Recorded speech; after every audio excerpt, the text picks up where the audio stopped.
اگر آپ کی دعائیں قبول نہیں ہوتی ہے، آپ کی دعاؤں قبول ہونے میں بہت زیادہ لیٹ لگ رہا ہے، آپ چاہتے ہیں سکسیس ہونا اپنی لائف میں لیکن سکسیس نہیں ہو پا رہے ہیں، آپ کو کچھ نہیں مل رہا ہے، سارے دروازے آپ کی زندگی کے ایسے لگتے ہیں جیسے کہ بند ہوتے ہی جا رہے ہیں، آپ بہت کوشش کرتے ہیں لیکن رزلٹ کچھ بھی نہیں آتا۔ آپ کو پتہ ہے انسان کو نا، ایک مسلمان کو ہر چیز مل سکتی ہے اگر وہ سچے دل سے اللہ سے مانگے اور اس پہ یقین کرے۔ یقین، توکل بہت زیادہ امپورٹنٹ ہے۔ اگر ہم مانگتے تو ہم سچے دل سے ہیں، مانگنے میں ہم بالکل بھی کنجوسی نہیں کرتے ہیں، کیونکہ ظاہر ہے کہ ہمیں پتہ ہے کہ اللہ سے ہی مانگنا ہے، اللہ ہی دینے والا ہے۔ لیکن جب ہم اپنی دعا مانگ لیتے ہیں نا، تو ہمیں خود اپنی دعاؤں پہ شک ہوتا ہے، اپنے اوپر شک ہوتا ہے، اور ہم یہ سوچتے ہیں کہ پتہ نہیں اللہ ہمیں یہ دے گا کہ نہیں دے گا۔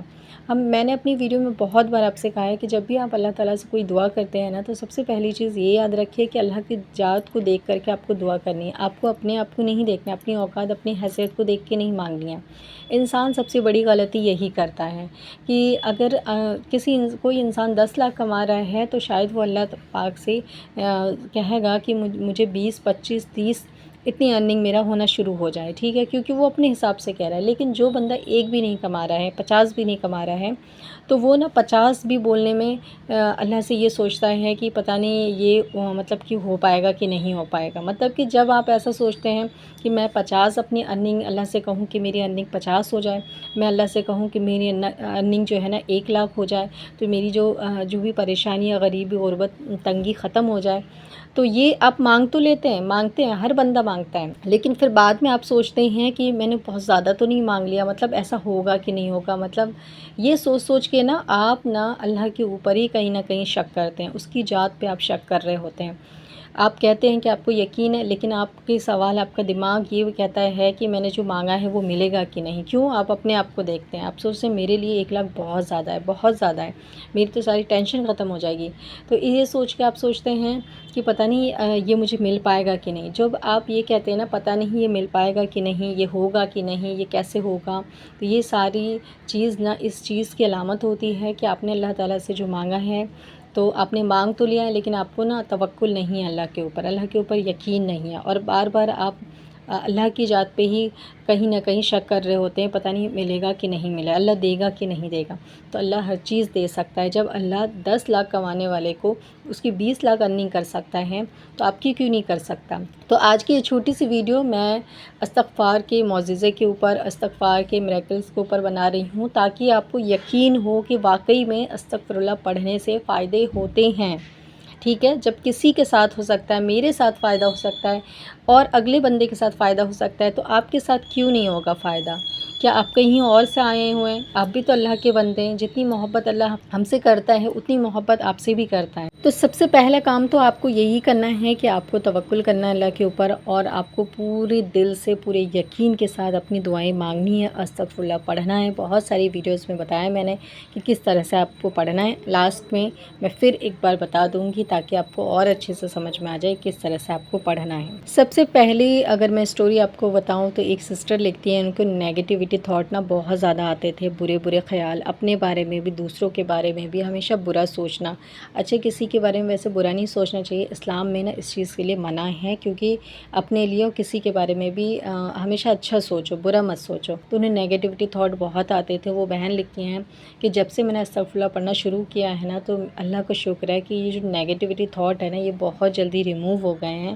اور بہت زیادہ مجھے اس سے فائدہ ہوا۔ ایک سسٹر ہے کہ جن کو اولاد نہیں ہوتی تھی، تو انہوں نے استغفر اللہ کا جب وظیفہ کرنا شروع کیا تو ان کو بہت جلدی اللہ تعالیٰ نے اولاد نوازا۔ اس طرح سے ایک سسٹر ہیں جو کہتی ہیں کہ گھر میں نا بہت زیادہ بے برکتی، غریبی، غربت تھی، جس سے کہ وہ بہت زیادہ پریشان تھی، چیزیں مطلب وقت سے پہلے ختم ہونا اور پھر پیسے نہیں ہونا اس چیز کے لیے۔ تو یہ ساری چیزوں کے لیے بھی بہت زیادہ وہ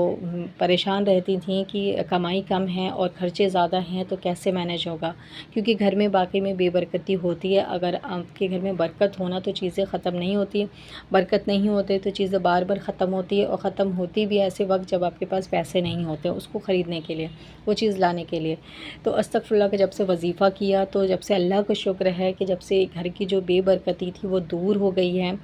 اور ایک اور بہن لکھتی ہیں کہ ڈپریشن جو کہ آج کل کی عورتیں بہت زیادہ شکار ہیں، جو گھر میں رہتی ہیں ایک ہی روٹین کو فالو کرتی ہیں نا، وہ بہت زیادہ عورتیں آج کل چڑچڑی ہو رہی، ڈپریشن کا شکار ہو رہی ہیں۔ تو جب سے انہوں نے استغفراللہ پڑھنا شروع کیا ہے تو ڈپریشن سے بہت حد تک انہیں جو ہے چھٹکارا مل چکا ہے۔ اب ان کو دل جو ہے نا سکون رہتا ہے۔ ڈپریشن میں نا لوگ بہت زیادہ چڑچڑے رہتے ہیں، چھوٹی چھوٹی بات پہ غصہ کر لینا، اور ان کا موڈ کبھی اچھا نہیں ہوتا ہے، مطلب کبھی کبھی اچھا رہتا ہے، وہ زیادہ برا ہی موڈ رہتا ہے، چھوٹی سی بات پہ بہت غصہ انہیں آ جاتا ہے۔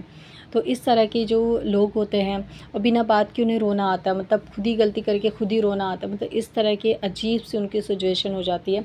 تو استغفراللہ جب سے انہوں نے پڑھا ہے ان کا دل ہلکا لگتا ہے، سکون ہے دل میں، اور یہ چڑچڑاپن اور ڈپریشن سے بہت حد تک وہ نکل چکی ہیں۔ تو کنٹینیو پڑھنے سے بہت سارے فائدے ہوتے ہیں، جو میں کہتی ہوں اپنی ویڈیو میں کہ آپ اس کو وظیفے کے طور پہ نہ کریں، بلکہ کرنے کے بعد جب آپ کو وہ چیز مل جاتی ہے پھر بھی آپ اپنی لائف میں شامل کر لیجئے، کیونکہ جو وظیفے کے طور پہ کر کے آپ کو اتنا اچھا رزلٹ مل سکتا ہے، سوچیے آپ اپنی لائف میں شامل کر لیں گے تو کتنا اچھا رزلٹ ملے گا، ٹھیک ہے؟ تو اس طرح سے نا آپ کو اپنی لائف میں شامل کرنا ہے، بہت سارے فائدے ملتے ہیں۔ آپ کا دل بے چین ہے، آپ گھبراتے ہیں، اس سے آپ کو چھٹکارا مل جاتا ہے۔ استغفراللہ کے اور بہت سارے فائدے ہیں کہ اگر آپ کو جاب نہیں مل رہی ہے نا، اگر آپ نے جاب کے لیے پڑھا ہے تو وہ جاب آپ کو مل جاتی ہے۔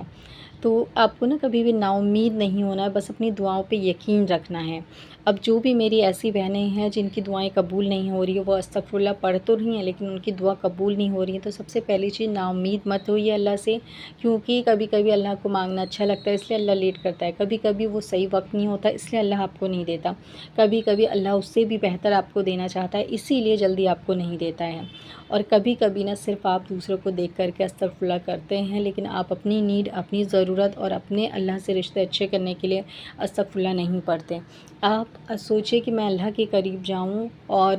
میری بھی دعائیں قبول ہو، میں بھی سوچوں اور اللہ میری بات سن لے، میں بھی مصیبت میں اللہ کو پکاروں اور اللہ کی مدد آ جائے، یہ سوچ کر کے انسان کو اللہ کے پاس جانا چاہیے، اپنے گناہوں کی معافی مانگنی چاہیے اور بہت سارے استغفار کرنا چاہیے، بہت بہت زیادہ، تاکہ آپ کے گناہ جلدی سے ختم ہو سکیں اور آپ بھی اس پوزیشن پہ آ سکیں جہاں پر آپ کی دعائیں سنی جائیں، دعائیں قبول ہونا شروع ہو جائے۔ تو یہ چیز نا اتنی آسانی سے نہیں ملتی ہے، اس کے لیے وقت لگتا ہے، محنت لگتا ہے، پورے دل سے توجہ کے ساتھ ہمیں استغفراللہ پڑھنا پڑتا ہے۔ اچھا، جب میں نے انسٹاگرام پہ استغفراللہ کے ریلیٹڈ ویڈیو شیئر کری ہے تو وہاں پر زیادہ تر کامنٹ مجھے یہ آ رہے تھے کہ سسٹر استغفراللہ پڑھتے وقت ہم استغفراللہ جو یہ شبد ہے اس پہ ہم مطلب فوکس کریں یا پھر ہم اپنے گناہوں پہ کریں، تو آپ کسی پہ بھی کر سکتے ہیں۔ آپ اگر زبان سے دل سے گناہوں کو یاد کر کے پڑھ رہے ہیں استغفراللہ تو بھی اللہ کو منظور ہے، کیونکہ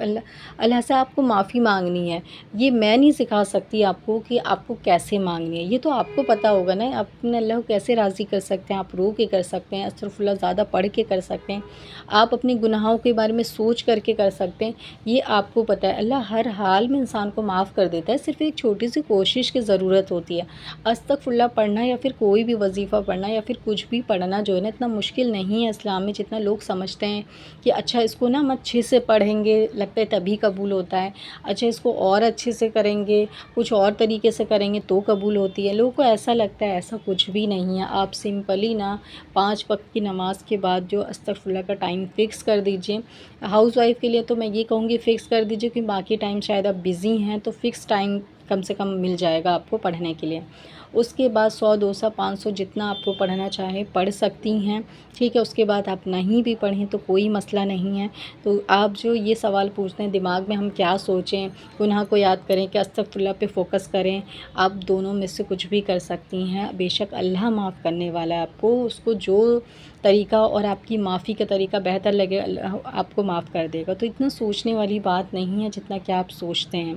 بس شروع کریے اور ایک چھوٹی سی شروعات کریے اور پھر دیکھیے آپ کی زندگی میں کتنے سارے معجزے ہونا شروع ہو جاتے ہیں۔ انشاءاللہ تعالیٰ ایک میں اپنی لائف کی بہت بڑا معجزہ شیئر کروں گی۔ ایک تو میں کر چکی ہوں اپنے چینل سے ریلیٹڈ کہ میرا چینل کیسے 10 دن میں مونیٹائز ہو گیا اور میں کہاں سے کہاں آ گئی، یہ تو سب کو پتہ ہے۔ انشاءاللہ تعالیٰ نیکسٹ والا بھی بہت جلدی شیئر کرنے والی ہوں۔ تو آج کی اس چھوٹی سی ویڈیو میں اتنا ہی، بس آج کی اس چھوٹی سی ویڈیو کا مقصد یہ تھا، میں صرف اتنا بتانا چاہتی ہوں کہ واقعی میں استغفراللہ سے معجزے ہوتے ہیں۔ اگر آپ کے ساتھ نہیں ہو رہا ہے تو کمی آپ کے اندر ہے، آپ کو محنت کرنی ہے، پڑھنا ہے دل سے، آپ کو نا امید نہیں ہونا ہے کہ میری دعا قبول نہیں ہو رہی، ایسا کچھ نہیں سوچنا ہے آپ کو۔ چلیے پھر ملتے ہیں، جب تک کے لیے اللہ حافظ۔